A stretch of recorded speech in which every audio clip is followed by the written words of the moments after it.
And by putting it on the angle, it really gave me this unique opportunity to figure out what to do with the space behind it. I did all the electrical myself, which took nearly more brain capacity than I thought I had.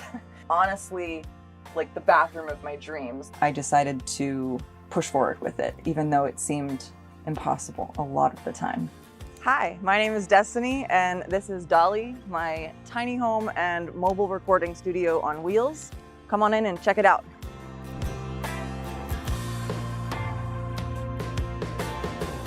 Welcome inside the bus. This is Dolly's kitchen, and I basically wanted to make sure that I had everything that I needed, but that I didn't have to see everything that I needed out all the time.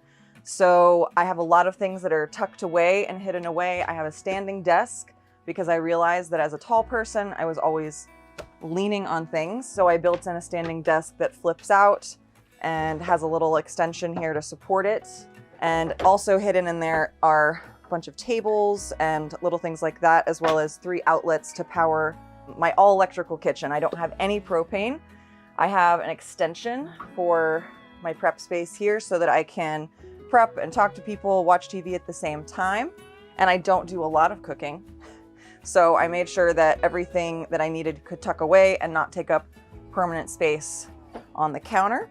I have a 10-in-1 air fryer, convection, toaster oven thing that does pretty much everything you would ever need it to do. And I have a microwave here that everybody thinks is a TV, but it is not a TV. It's the only rounded back microwave I've ever seen, and I thought it was perfect to kind of just tuck it away, and it's, you know, very low power considering that it's a microwave. So my fridge is usually a very popular topic of conversation. Everybody loves the blue. It is not vintage, it's just retro. It's a Galans, and it holds a ton of food, probably way more food for one person. I know many families that have these on the road with kids, and it's a great capacity. I have dry food storage in the pullouts here. I have tons and tons of drawers with way more cooking storage than I could ever possibly need.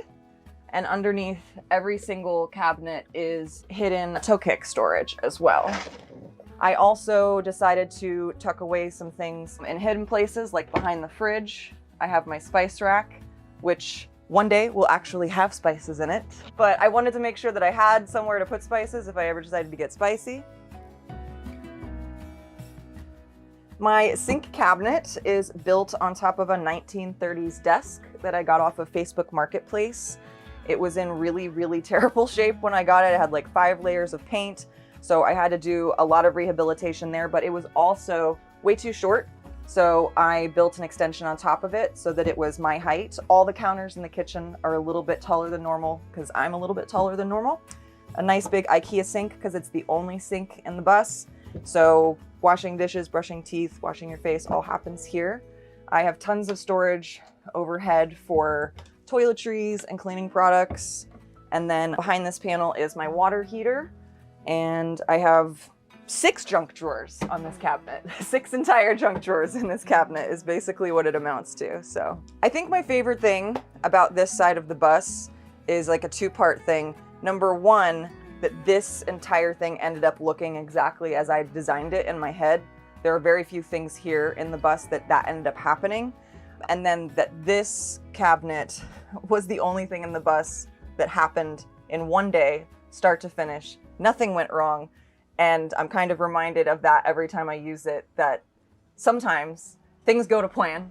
It's cool, you can do it, keep trying. I really enjoy this side of the bus as a reminder that if you plan really well, things can go well.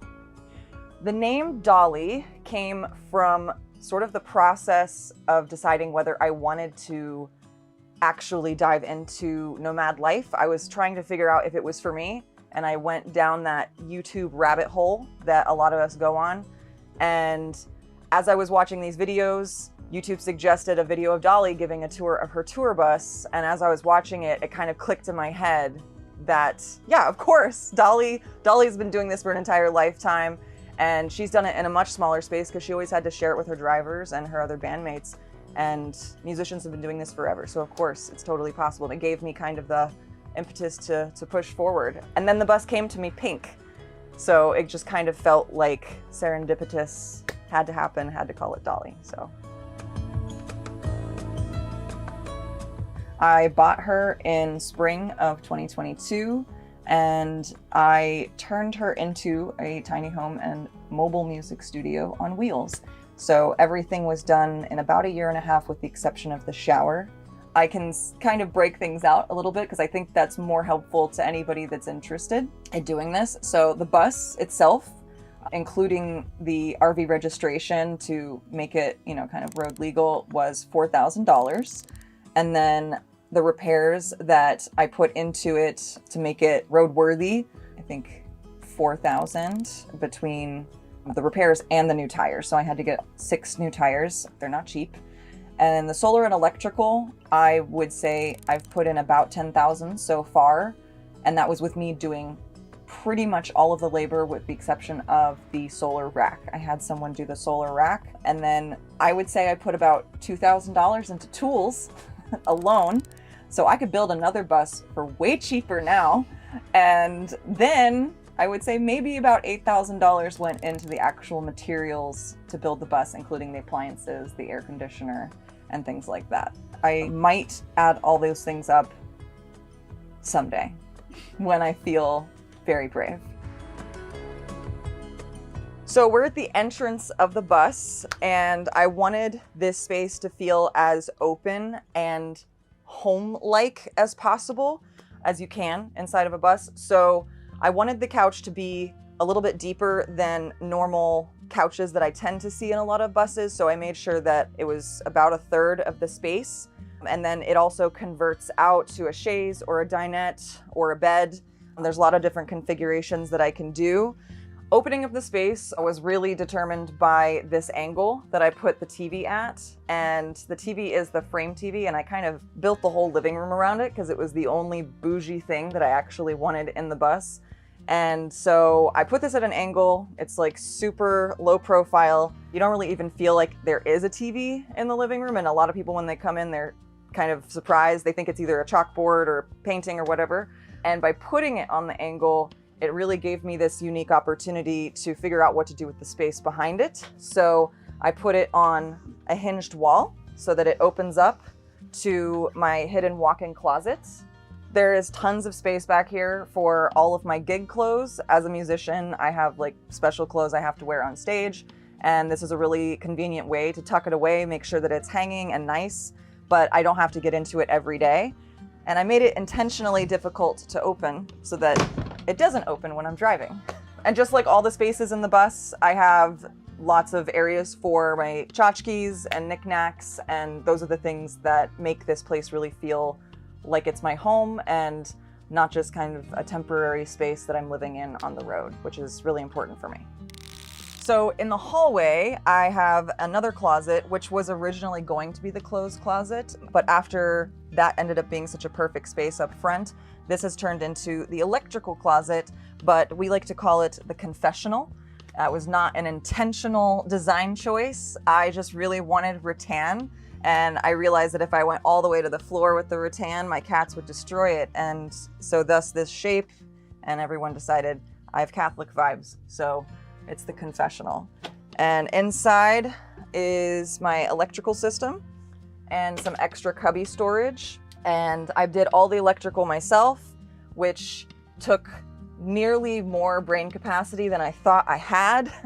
But I'm really proud of myself for sticking to it and doing it all myself. I learned such an incredible amount from the resources that are available on YouTube and the internet. I also consulted professionals, which I highly recommend if you ever decide to do something like that by yourself. So there's 3,200 watts of solar on the roof. I have a 200 amp hour, 24 volt battery here, but I built this wall to only go halfway down so that I can continue to build out the battery bank to up to 800 amp hours. So that will give me more battery storage than I could probably ever even think of using on a daily basis. And then once I had all the electrical in place, I knew where my negative spaces were that I could build for extra storage. So I built a little cubby system where I can store all kinds of extra stuff. Usually this is craft stuff. I have my photo and video gear down here. And then a lot of these boxes are completely empty, and which is great because I have room to grow, and I think that's super important in any home, but specifically in a tiny space.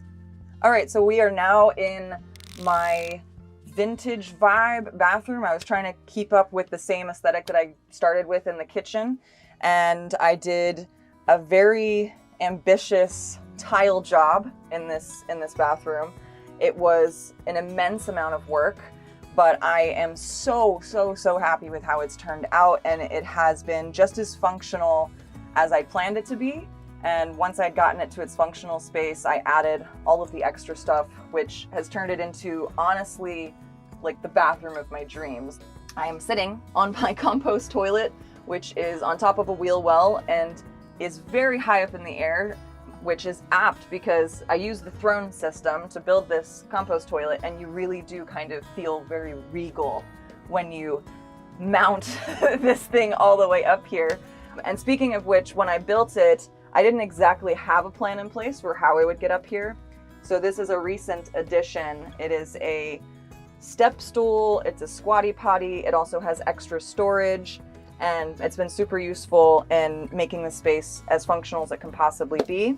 So the shower in here is totally operational. Like, I could use it every day if I wanted to, but I do prefer, if I ever can find a hot shower in someone's house or a gym or a host location on the road, that's what I'm always going to go to. But I have 75 gallons of fresh on the bus and 65 gallons gray, and military showers don't take that much water. So I use it whenever I need to, and it's a pretty good experience.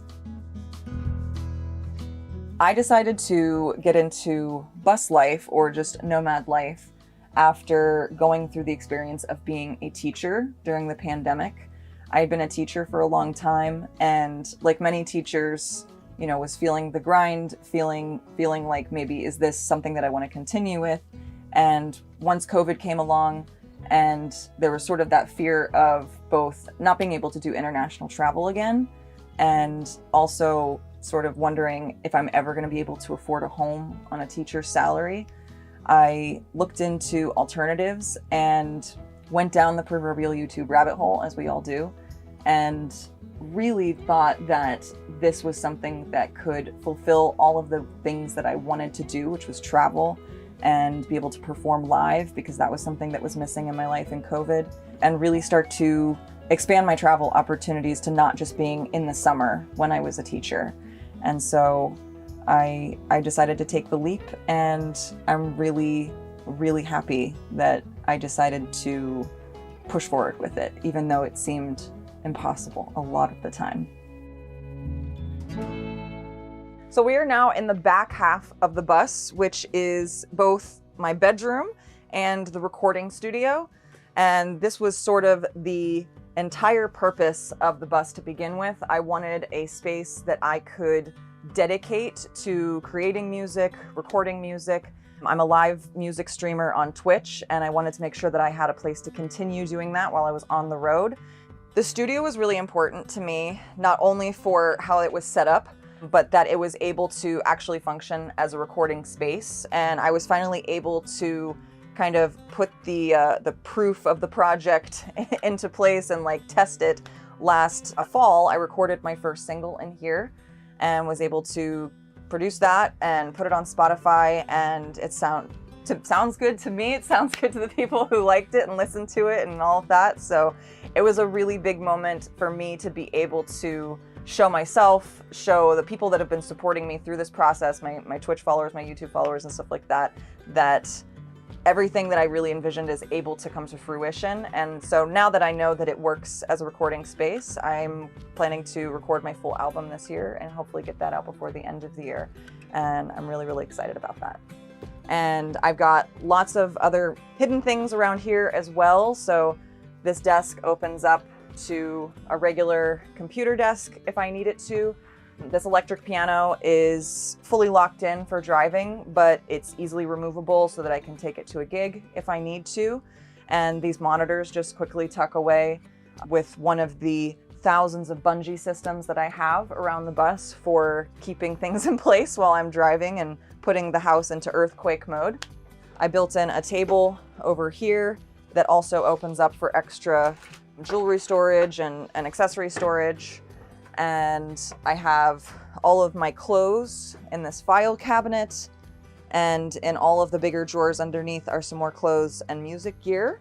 I built an instrument rack over here for string instruments, and still working on my method for keeping them strapped in place for driving, but at least while I'm in the bus, it keeps them nice and tidy in the corner. So this is the bedroom area of the studio. I am on my queen size bed that I got from my apartment. It was one thing I wasn't willing to negotiate on. I didn't want to spend more money on a mattress that I had a perfectly good one of, so I made sure that I accommodated for that space. And the only issue I think that I would have is if I ever wanted to replace it, because it took like an act of God to get the thing in here without breaking stuff. But it is so comfortable, and it really was a seamless transition in terms of adjusting to bus life, being able to sleep on my own bed that I'm used to. I have the Senville mini split. It's a 12,000 BTU. It really does a killer job of keeping stuff cool in here. I'm in Florida, it's hot, it's muggy, and this thing has been able to keep up. It was a total game changer. The day that it went in, I was so happy to have it. And then I have wraparound shelves that go all the way around from here through the studio. And they're good for putting my knickknacks, my tchotchkes, and I'm also wired for LED strips, which I'm still planning on putting in, as we always have 20 to 35 projects to do on a bus. It's never done. If you're interested in listening to my music, I'm on Spotify. I have hundreds of covers on YouTube, and you just use my name as the search Destiny Guerra, which I'm sure there's going to be links and things like that down in the description. I also live stream on Twitch, which is another form of my income. My name, again, is the thing to search for there. And yeah, that's the best place to find me. Thank you for stopping by. Hopefully I'll either see you on the road or at one of my live shows in the future.